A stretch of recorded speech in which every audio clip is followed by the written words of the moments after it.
मेरा जन्म किस वर्ष हुआ है ये बता देने में सरकार के पास डाटा चला जाए, इसमें क्या हर्ज है। यह चुनाव आयोग के कार्य प्रणाली से वैसे लोग घबराते हैं और वैसे लोग घबरा रहे हैं जिनको गलत करना है। लोग साजिश रचने वाले पूरी तौर पे असफल रहे हैं। पिछले 20 वर्षों में घुसपैठियों का तो कोई सवाल ही नहीं उठता है। हमारा राज्य हमारे नेता के नेतृत्व में सफलतापूर्वक चला है। इससे कम समय में अप्लाई होगा और जन्म प्रमाण पत्र सबका बनेगा और सब लोग अपना कागज देके मतदाता सूची में पुनर्निरीक्षण कराने में सहयोग करेंगे। पूरे बिहार की जनता को मैं आपके चैनल के माध्यम से आग्रह और अपील करता हूं कि पूरे बिहार के साथियों को इसमें सहयोग करना चाहिए और अपना पुनर्निरीक्षण मतदाता सूची में सहयोग करके अपना अपडेट कराना चाहिए। ये कभी राजनीतिक बहस का समीक्षा का मुद्दा नहीं होना चाहिए, क्योंकि चुनाव आयोग एक संवैधानिक संस्था है और उनके पास पूरा राइट भी है। लेकिन हाल के दिनों में जिस तरह से चुनाव आयोग पर कई तरह के सवाल भी खड़े हुए हैं, उसको लेकर के बहस तेज होती है। अभी पिछले दिनों दिल्ली में चुनाव आयोग की बैठक हुई थी, तो कांग्रेस ने खासतौर से उस पर बड़ा आरोप लगाया कि अगर ऐसी कोई बात थी तो उसको उसी बैठक में बोलना चाहिए था। उससे पहले महाराष्ट्र के चुनाव हुए, हरियाणा के चुनाव हुए, तो कांग्रेस ने यह भी एलिगेशंस लगाया कि अनाधिकृत रूप से आपने बहुत सारे वोटर को वहां से वंचित कर दिया, वोटर लिस्ट से नाम हटा दिया जो भाजपा को वोट नहीं कर रहे थे। ये विश्वसनीयता पर सवाल जो हाल के दिनों में चुनाव आयोग पर खड़े होते रहे हैं, जो कि सरकार के आदमी आप हैं, क्या लगता है कि ये सारी चीज़ें ठीक ठाक लग रही है? लेकिन जिस राज्य में कांग्रेस की पार्टी बहुमत में नहीं आ पाती है, वहाँ ईवीएम में गड़बड़ी है, वहाँ चुनाव आयोग के निर्णय में गड़बड़ी है। यहाँ भी माता पिता की सरकार रही, क्यों नहीं पूरा कर ली? तो जब उनकी लंबे समय तक केंद्र में सरकार थी और बिहार में माता पिता की सरकार थी, उस समय तो कोई काम हुआ नहीं, विकास किए नहीं। और आज हमारे नेता के नेतृत्व में जो भी विकास हो रहा है उसमें शेयर चाहते हैं। और मैं दिनों में भाजपा के बड़े नेता ने ये नहीं कहा कि सीएम के चरण नीतीश कुमार ही होंगे, उसी के बदौलत चुनाव लड़े जाएंगे। लगा ये 2020 से 2025 हो गया और ये चर्चाएं लगातार चलती रही 5 वर्षों तक लगभग कि अब सीएम बदल रहे हैं, अब सीएम बदल रहे हैं, अब सीएम बदल रहे हैं। और अंत में मैं इतना ही कहूँगा, माइनस नीतीश कुमार बिहार में कुछ भी नहीं है। कोई राजनीति संभव नहीं है, किसी राजनीतिक दल की ये बिसात और हैसियत नहीं है कि माइनस नीतीश कुमार करके बिहार में सत्ता और शासन चला पाए। ये बिल्कुल नामुमकिन है। बिहार में इस समय एक बहस बहुत तेज हो रही है। ये बहस है कि चुनाव आयोग की तरफ से जो मतदाता सूची का गहन पुनरीक्षण किया जाएगा, विपक्षी मानते हैं कि ये ठीक नहीं है और मताधिकार से बहुत सारे लोग वंचित रह जाएंगे। इस पर तृणमूल कांग्रेस के डेरेक ओब्रायन ने भी कहा है कि ये बिहार में एनआरसी लागू करने जैसी बात हो रही है। तो बिहार में चूंकि सरकार नीतीश कुमार की रही है, तो जाहिर सी बात है कि चुनाव है बिहार में विधानसभा के, तो सरकार के लोग क्या सोचते हैं या फिर सरकार से जुड़े हुए जो उनके कार्यकर्ता हैं जदयू से, वो लोग क्या सोचते हैं, इस बहस को इस वीडियो में हम लाने की कोशिश करेंगे। जो कि बहुत लोगों ने इस बात पर कहा था कि जदयू का पक्ष जानना बहुत ज़रूरी है। शिशुपाल जी, आप तो देख रहे हैं कि बिहार में विधानसभा चुनाव से ठीक पहले चुनाव आयोग ने कहा कि हम मतदाता पुनरीक्षण का कार्य करेंगे और ये 6 स्टेट तक होता रहेगा, लेकिन शुरुआत इसकी हम बिहार से ही करते हैं। लेकिन विपक्षी कहने लगा कि इतने कम समय में इतना बड़ा काम कर पाना ये बड़ा मुश्किल काम है और कहीं ना कहीं बीजेपी के दबाव में चुनाव आयोग काम कर रही है और अब जो बीजेपी को वोट नहीं करेंगे उनके वोटर लिस्ट से नाम काट दिए जाएंगे। चूँकि सरकार आपके यहाँ पर है तो कुछ ना कुछ आप भी इस चीज़ों को लेकर के सोचते होंगे। आपकी राय हमारे दर्शकों के लिए क्या होगी? देखिए, सबसे पहले ये जो चुनाव आयोग का निर्णय आया है पुनर्निरीक्षण का, उस के आलोक में मैं इतना ही कहूँगा कि चुनाव आयोग ने जो भी निर्णय लिया है, जो भी फैसला लिया है, वो उचित फैसला है और उस फैसले का हम स्वागत करते हैं। और बिहार प्रदेश जनता दल यू की ओर से चुनाव आयोग के तमाम वैसे फैसले जो चुनाव में लिए जाएंगे, तमाम फैसले का हम बिहार की तरफ से, जनता दल यू की तरफ से स्वागत करते हैं। अब रही हमारी पार्टी की बात कि हमारे पार्टी संगठन के सहयोग से हमारे माननीय पार्टी के राष्ट्रीय अध्यक्ष, सूबे के माननीय मुखिया, माननीय मुख्यमंत्री नीतीश कुमार जी बिहार सरकार में हैं और लंबे समय से हैं। पिछले लगभग 20 वर्षों से बिहार में सरकार चल रही है, जिसमें जनता दल यू की बड़ी भूमिका है। हमारे साथ सहयोग में समय समय पे परिस्थितिवश, चाहे वो राष्ट्रीय जनता दल हो, चाहे भारतीय जनता पार्टी हो या कांग्रेस पार्टी हो, हम हो, आरएलएम हो लोजपा हो, मुकेश सहनी की पार्टी हो, ये तमाम पार्टी का समय समय पे परिस्थिति बस मुझे सहयोग मिलता रहा और हमारे नेता माननीय मुखिया नीतीश कुमार जी बिहार को चलाए और बिहार के विकास को लिए, बिहार के जनता के विकास के लिए कटिबद्ध और प्रतिबद्ध होके लगातार प्रयासरत हैं कि कैसे बिहार की जनता का विकास हो और बिहार का विकास हो, उस पर वो काम कर रहे हैं। अब सवाल ये है मतदाता सूची के पुनर्निरीक्षण का, जो चुनाव आयोग के द्वारा फैसले आए हैं।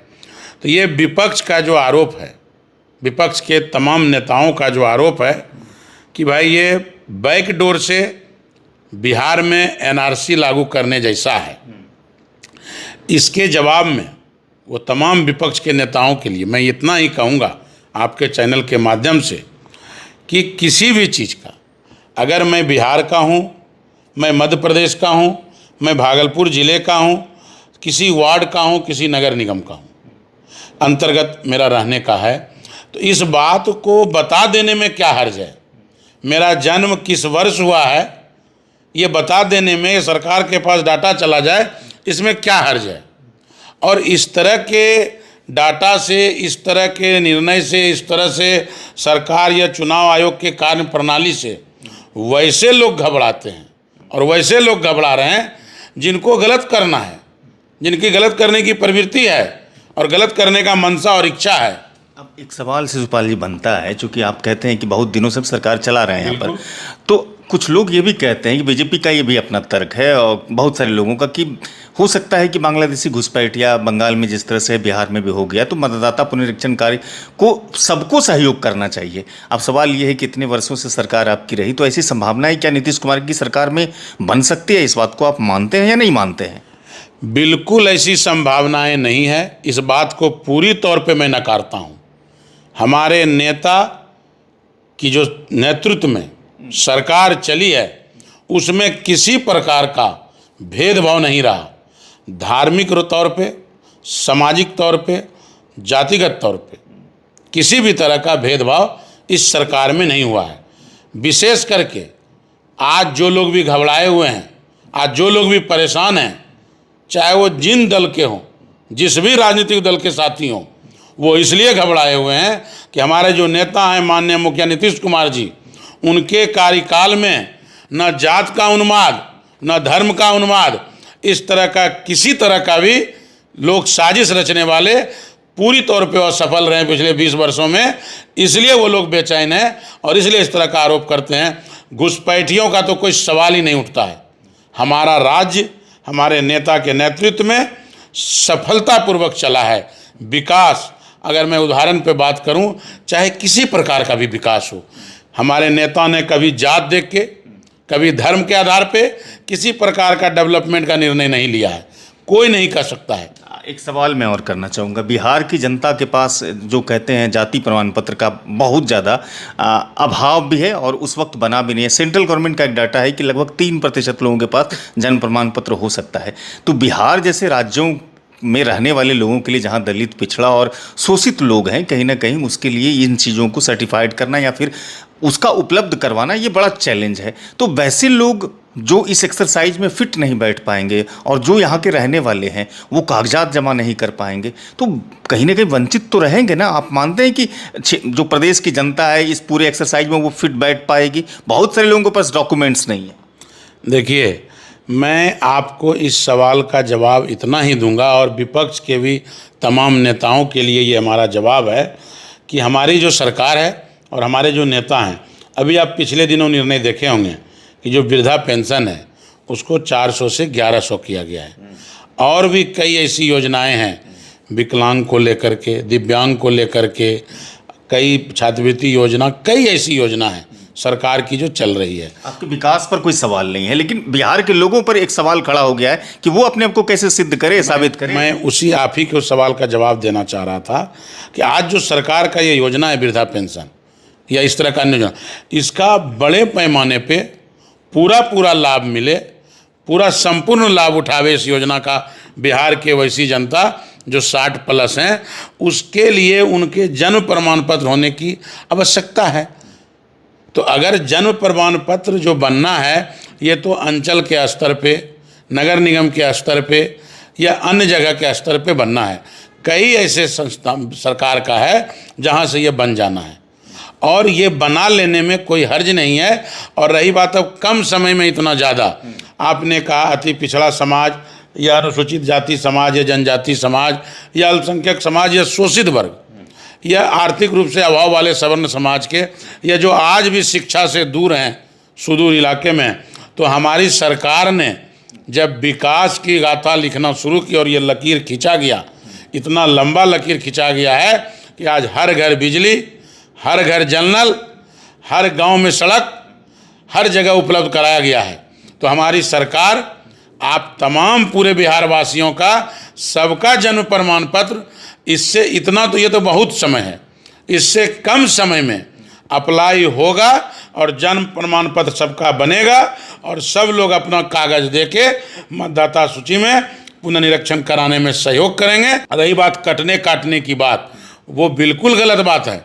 ये चूँकि पुनर्निरीक्षण होंगे वैसे साथियों का, वैसे लोगों का जो दो जगह शहर में भी, गांव में भी, इस विधानसभा में भी, उस विधानसभा में भी सुविधा अनुसार बिचौलिए लोग जो करके रखे हैं उन लोगों का नाम कटेगा। कुछ लोग मृत्यु जिनकी हो गई है, जो मृत्यु के बाद भी नाम है डाटा में, उसका लाभ चुनाव में गड़बड़ी करना चाहते हैं, उन तमाम गड़बड़ियों पे विराम लगेगा इस तरह के निर्णय से। इसलिए इस निर्णय में पूरे बिहार की जनता को मैं आपके चैनल के माध्यम से आग्रह और अपील करता हूं कि पूरे बिहार के साथियों को इसमें सहयोग करना चाहिए और अपना पुनर्निरीक्षण मतदाता सूची में सहयोग करके अपना अपडेट कराना चाहिए, जिससे कि आपका हक, आपकी हिस्सेदारी का हकमारी कर रहा है बिचौलिया लोग, किसी न किसी रूप में वो तमाम चीज़ों पे विराम लगेगा।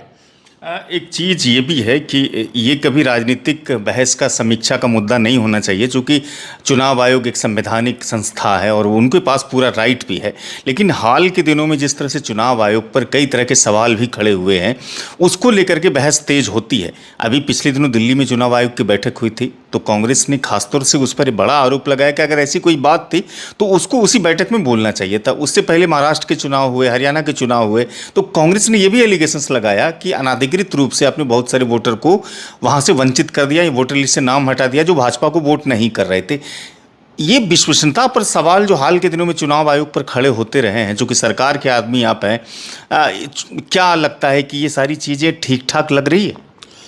चुनाव आयोग पे जो सवाल है कांग्रेस पार्टी के वरिष्ठ नेताओं का या प्रतिनिधियों का या उनके संगठन के पदाधिकारियों का, कांग्रेस पार्टी इसी तरह जब किसी राज्य में वो बहुमत में आ जाते हैं तो वहाँ चुनाव आयोग ठीक निर्णय लेते हैं, ठीक फैसला रहता है, ईवीएम से भी वोटिंग ठीक रहता है।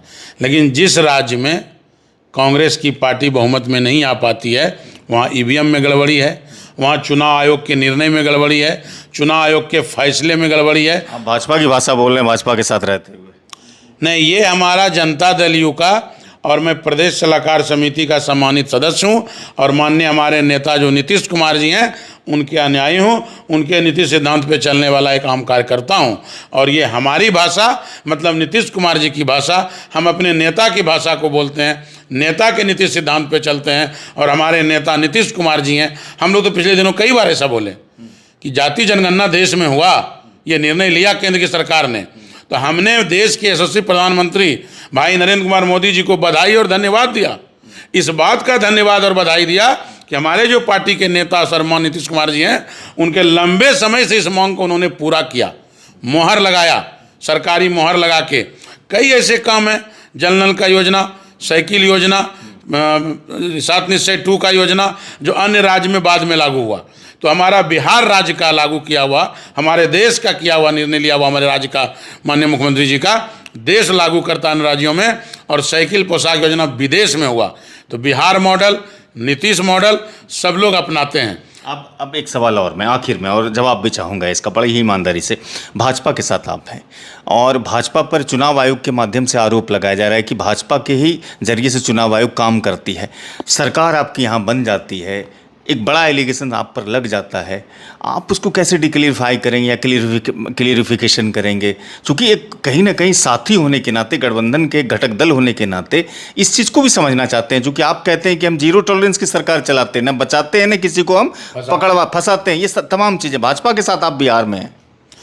देखिए, अगर आपका इस सवाल का मेरा सीधा जवाब है, सीधा ही जवाब दीजिए। 20 वर्षों से मेरी सरकार है, हमारे नेता नीतीश कुमार जी मुख्यमंत्री हैं, और ये जो तमाम बातें हैं कि आरोप और प्रत्यारोप भाजपा लगाती है और मेरे साथ भाजपा हैं या भारतीय जनता पार्टी है, तो हमारा आप 20 वर्षों का इतिहास देख लें कि हमारे नेता के साथ सभी लोग हैं।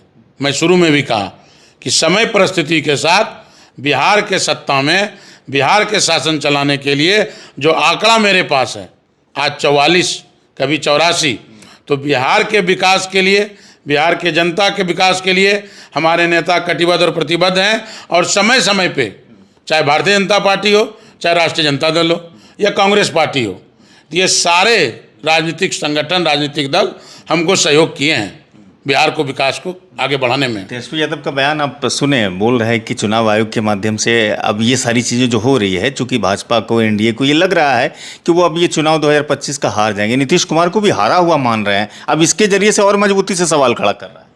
देखिए, माननीय प्रतिपक्ष के नेता तेजस्वी यादव जी की अगर मैं बात करूं तो मैं उनके लिए यही कहना चाहूँगा कि शिक्षक की नियुक्ति हुई, हमारे साथ गठबंधन में राष्ट्रीय जनता दल थे और माननीय शिक्षा मंत्री उन्हीं के कोटे से थे, और 1.5 महीने 2 महीने तक कार्यालय नहीं आए प्रोफेसर डॉक्टर चंद्रशेखर प्रसाद साहब, और शिक्षक की बहाली हुई, नियुक्तियाँ हुई। आज वो हिस्सेदारी चाहते हैं उसमें, चिल्ला चिल्ला के बोल रहे हैं कि नियुक्तियाँ मैंने कराया, नौकरियाँ मैंने बांटा। हमारे नेता का डिमांड था लंबे समय से, जाति जनगणना बिहार में, देश में, आज पूरा किया भाई नरेंद्र मोदी जी ने।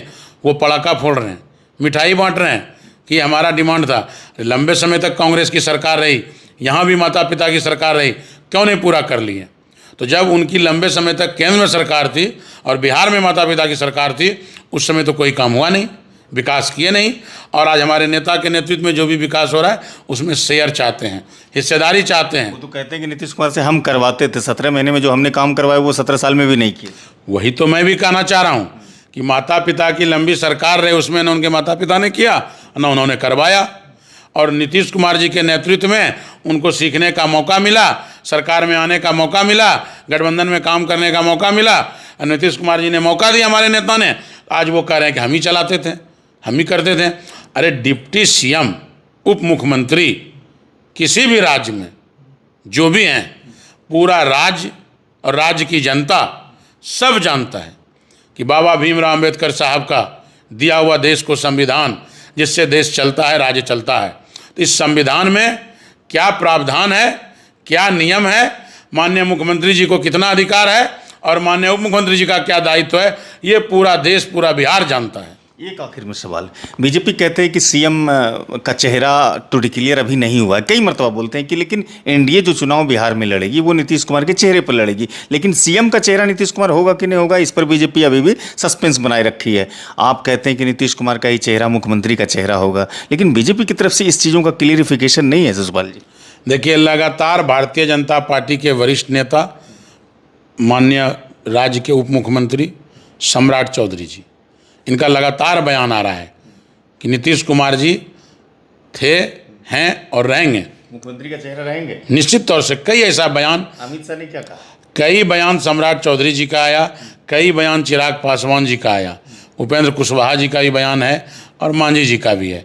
और अगर आप पिछला हम याद दिलाना चाहें, जब रात पूरे देश में लोकसभा का चुनाव हुआ तो हमारे देश के प्रधानमंत्री नरेंद्र भाई मोदी जी ने कहा कि बिहार में जो ये जीत है, एनडीए का जो जीत है, कि माननीय मुख्यमंत्री नीतीश कुमार जी के कार्यों का जीत है, विकास का जीत है, उनके चेहरे का जीत है, उनके फेस पर का जीत है।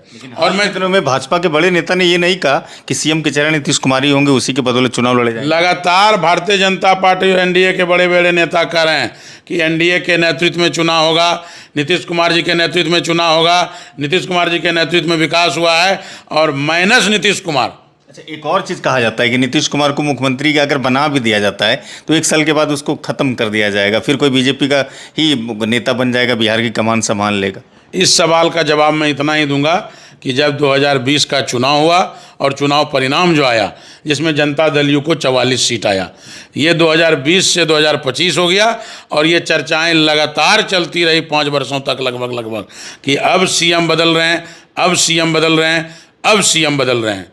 और ये चर्चा जितने भी राजनीतिक दल हैं सभी दल के साथी करते रह गए और सभी राजनीतिक दल माननीय नेता को, नीतीश कुमार जी को सीएम बना के बिहार के विकास में अपनी अपनी उपस्थिति दर्ज कराते रह गए।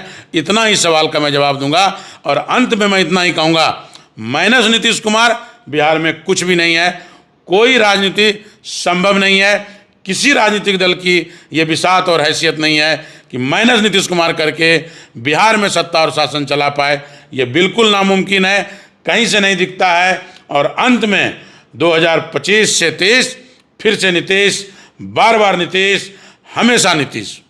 बहुत बहुत शुक्रिया, आपने समय दिया सिटी टाइम्स के दर्शकों को, इसके लिए शुक्रिया आपका शिषपाल जी। आपका भी बहुत बहुत आभार और धन्यवाद। आपके चैनल के माध्यम से मेरी और मेरी पार्टी की भावनाओं और संदेश को जनता तक ले जाने के लिए आपका बहुत बहुत धन्यवाद और आभार। शिशुपाल भारती जी को सुना, जो राज्य राजनीतिक सलाहकार जदयू की तरफ से सदस्य हैं। इस वीडियो को लोगों तक पहुंचाइएगा और चैनल को साथ में सब्सक्राइब भी कीजिएगा। फेसबुक पर पेज है, वहाँ फॉलो कीजिएगा और लाइक कीजिएगा।